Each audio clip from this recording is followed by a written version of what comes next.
Most people spend between $300 and $500 a year on laundry detergent. That's money spent on a product that is mostly water, synthetic fragrance, and chemical filler. And somewhere deep in rural America, a community of people hasn't bought a single bottle in over a century. Not because they wear dirty clothes, not because they found something better at the store, because they make something better at home for almost nothing. And the formula they use, passed down through generations, works so well that some families make one single batch and don't need another for an entire year. Here's what's strange. This recipe uses 3 basic ingredients. You can find all 3 at most grocery stores. The total cost is usually under $4. And right now, thousands of people across the country have quietly switched to this method and say they'll never go back.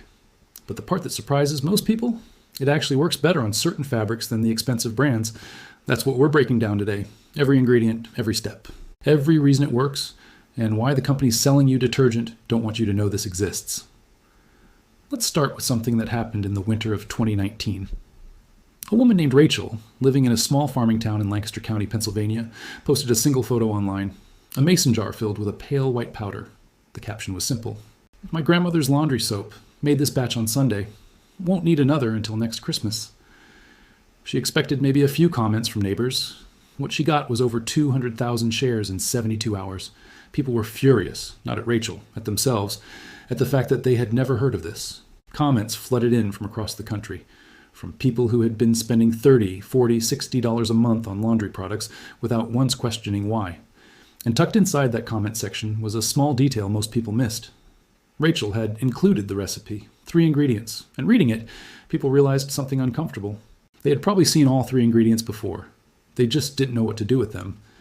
To understand why this works, you have to understand something about the detergent industry first. Because the modern laundry detergent you buy in a bright plastic jug wasn't designed to clean your clothes as well as possible. It was designed to be bought again as fast as possible. That's not a conspiracy theory. That's business. The major detergent brands spend billions of dollars annually on marketing, fragrance development, and packaging. A significant portion of every bottle you buy is that marketing cost. The actual cleaning chemistry inside most commercial detergents is, at its core, remarkably simple. You need a surfactant, something that lifts grease and dirt from fabric. You need a builder, something that softens hard water and boosts cleaning power. And you need something to bind it all together. Commercial brands add dozens of extra chemicals on top of that.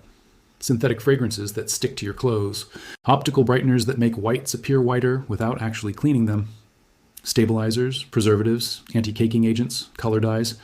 None of those extras make your clothes cleaner. Some of them actually irritate skin, and all of them make the product more expensive and more necessary to keep buying. The Amish figured this out a long time ago, not through a corporate study or scientific paper, just through centuries of practical observation. Clean is clean. You don't need chemicals you can't pronounce to get there. The Amish communities in Pennsylvania, Ohio, and Indiana have been making their own cleaning products since their first settlements in North America in the early 1700s. Their reasons weren't environmental or trendy.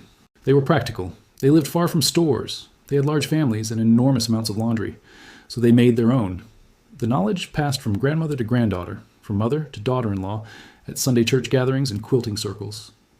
And the formula they settled on, refined over decades, was extraordinarily effective. Because it had to be. When you're washing the work clothes of a farmer, the play clothes of 8 children, and the linens of an entire household every single week, your laundry soap cannot be a novelty. It has to perform. On grease, on mud, on sweat, on food stains, on the kind of deep-set grime that comes from actual hard physical work. The formula that survived all of that became something home chemists today describe as surprisingly sophisticated. Many of them used to make products very close to this formula. In the early 20th century, laundry products were typically sold as washing soda, borax, or simple bar soap. Products like 20 Mule Team Borax were the dominant laundry aids for American households for generations. Then something changed. After World War II, petrochemical companies found themselves with enormous surpluses of synthetic chemical compounds, byproducts of wartime industrial production. They needed new markets. Consumer products was the answer. Synthetic detergents, based on petroleum-derived surfactants rather than natural soap, were aggressively marketed as modern, scientific, and superior. They weren't necessarily superior, but they were profitable. And they created dependency in a way natural soap never had. Natural soap degrades completely in water. Synthetic detergent residue lingers in fabric, on skin, in waterways. The companies behind these products understood this, and they built business models that depended on consumers not understanding it. The Amish, in their separation from consumer culture, simply never made that trade. They kept washing the way their grandparents washed. And generation after generation, their clothes came out clean. One of the most watched independent tests was conducted by a chemistry teacher who goes by Mr. Clean's lab online. He tested 6 major commercial detergents against 3 variations of the homemade recipe across 40 standardized stain types. Commercial detergents performed better on enzyme-specific stains, proteins like blood and certain food residues, because they contain added enzymes designed for those reactions. But across the majority of everyday stain categories, oil, dirt, general grime, sweat, grass, the homemade formulas performed at or above the level of commercial products. For grease specifically, the homemade borax-based formula outperformed every commercial detergent he tested. He posted his full methodology and data publicly. The comments ran for pages. There are adaptations worth knowing. For high-efficiency washing machines, use 1 tablespoon per load to prevent any residue buildup. For very hard water areas, add an extra 1/4 cup of borax to the batch. For a fresh scent without synthetic fragrance, add a few drops of lavender essential oil to the powder before use. For heavily stained work clothes, mix a small amount of powder with warm water directly on the stain. Leave it 15 minutes, then wash. The flexibility of the recipe is part of what makes it so enduring. No complex ratios, no proprietary chemistry. You understand exactly what's in it and exactly what each ingredient does. That transparency is something no commercial product can sell you. There's a woman in Holmes County, Ohio, named Ruth, who is 83 years old. She's been making laundry soap since she was 14. Her family's recipe is the same one her mother taught her, which was the same one her grandmother used. When asked what she thinks about people all over the world rediscovering this recipe, she paused for a long moment. Then she said something quiet. It was never lost. We just kept doing it. That line sits with you. Because she's right. This knowledge didn't vanish. It wasn't erased. It was kept alive in communities that valued practical wisdom over convenience. In farmhouses and plain communities where generations of women passed their knowledge forward, not in published books, but in kitchen conversations and handwritten recipe cards, the environmental dimension is significant and often underemphasized. An estimated 34 billion loads of laundry are done in the United States every year. Most use commercial liquid detergents, which are majority water, shipped in plastic across the country.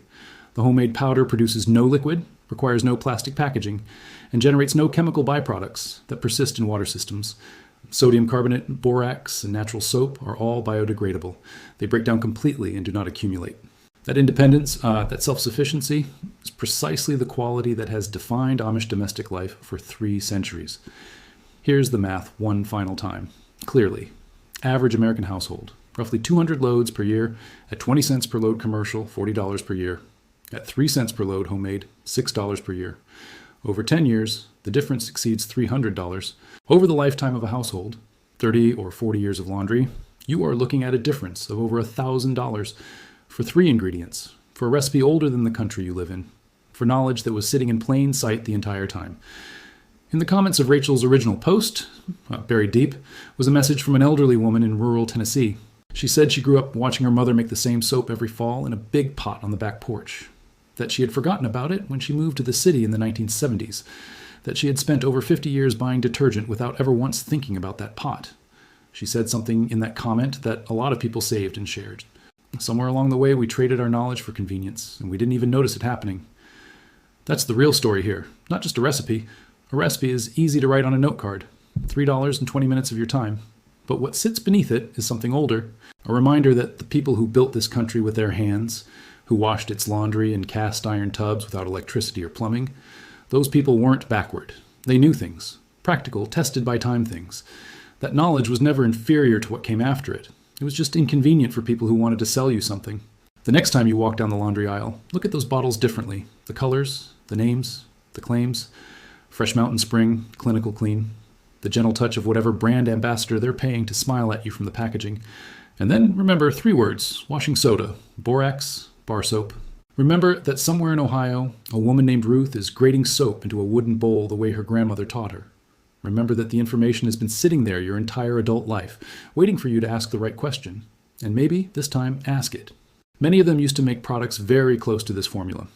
In the early 20th century, laundry products were typically sold as washing soda, borax, or simple bar soap.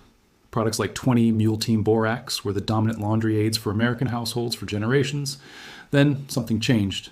After World War II, petrochemical companies found themselves with enormous surpluses of synthetic chemical compounds, byproducts of wartime industrial production.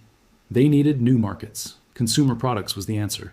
Synthetic detergents, based on petroleum-derived surfactants rather than natural soap, were aggressively marketed as modern, scientific, and superior. They weren't necessarily superior, but they were profitable.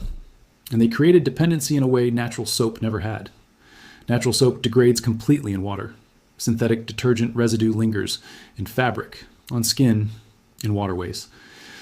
The companies behind these products understood this, and they built business models that depended on consumers not understanding it.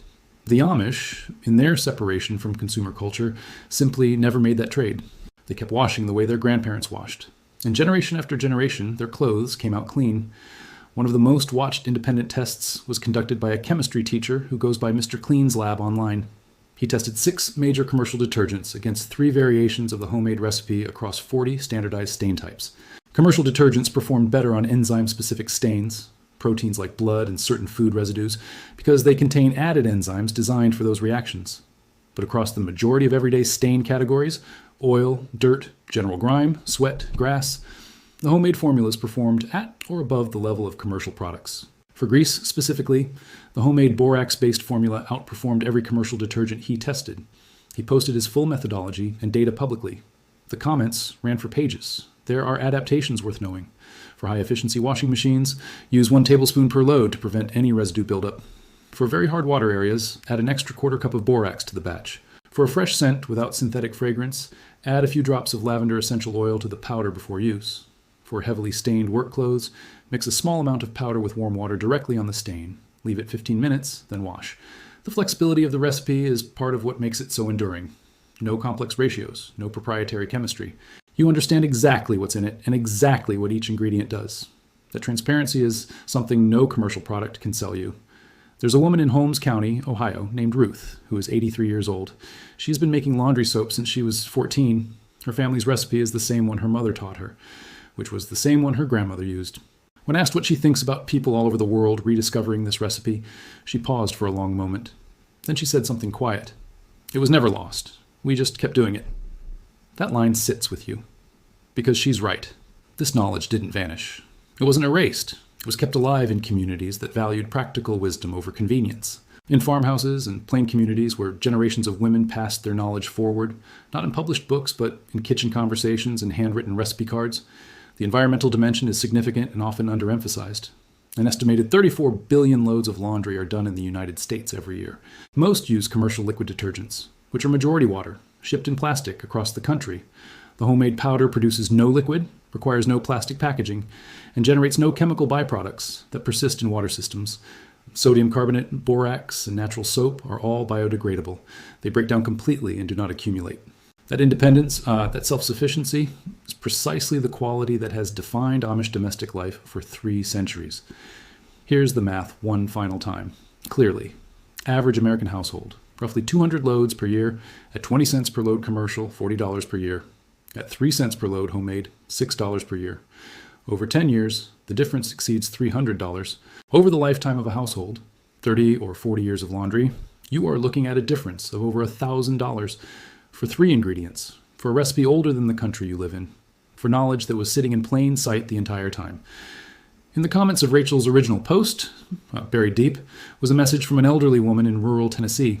She said she grew up watching her mother make the same soap every fall in a big pot on the back porch, that she had forgotten about it when she moved to the city in the 1970s, that she had spent over 50 years buying detergent without ever once thinking about that pot. She said something in that comment that a lot of people saved and shared. Somewhere along the way, we traded our knowledge for convenience, and we didn't even notice it happening. That's the real story here, not just a recipe. A recipe is easy to write on a note card, $3 and 20 minutes of your time.